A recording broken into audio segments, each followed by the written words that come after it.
get started with putting together these tires with these wheels.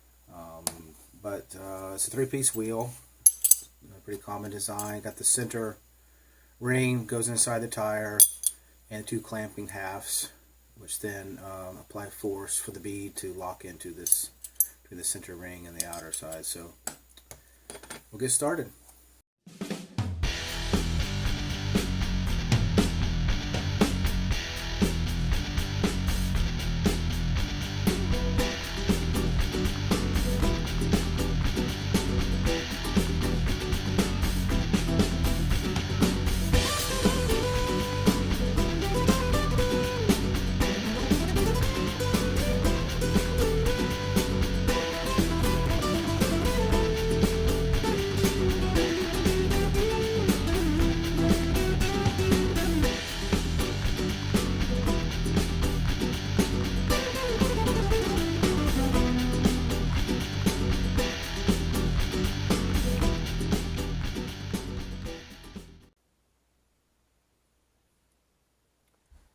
And so there we have one of the Hyrax 4.19 tires mounted up on these wheels, and that should work out really well.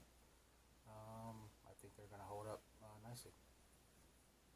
So the next thing we're going to have to do here is strengthen up this front end where the servo mount goes in, and give it some kind of a lateral bracing, and also bracing here to keep this from the servo from flexing. The reason we have to do that is we've actually removed the stock battery tray, and in its place we will have the forward motor transmission, which will then drive the transfer case. So we'll get the motor in this general location where the battery would normally sit, and we'll have to relocate the battery to a new spot. So let's get started.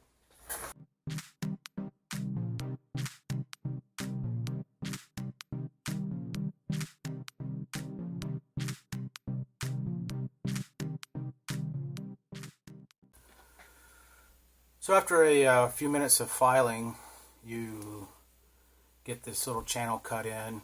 It looks like a lot of material, but this steel, and it's still very, very strong, way stronger than what you'd actually need. What you do with those slips right up underneath that little tab, and then we'll end up drilling a small hole through here and putting a screw in, and like I said, putting a drilling and tapping a hole from each end, and drilling out the hole so that it lines up with that, and it gives it that structural rigidity, strengthen up the surface.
So I have both the sides of this tapped out, the center part's tapped out as well. I'm not exactly sure what the deal with this metal is, or what kind of metal it might be. It's some kind of a carbon key stock, but it's really, really difficult to tap.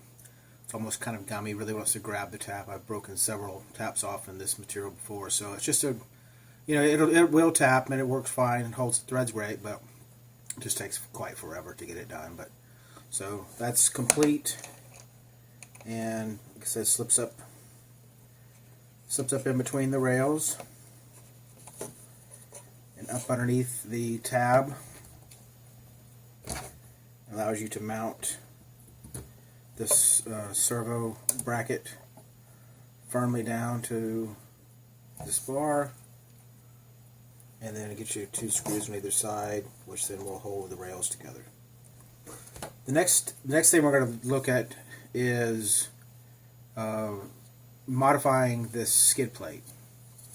So this is the skid plate that is used for the kit version with the transfer case style, not the old. It doesn't really give any good place to mount the transfer case, and obviously it don't mount up to the same holes here, so we have to come up with something different.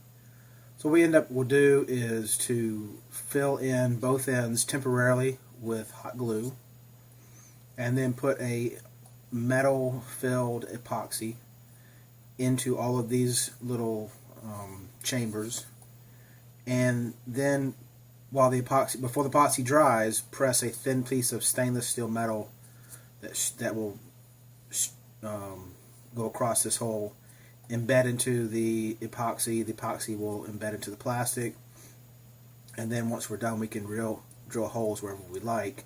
We have a nice firm solid mount. Let's get to that.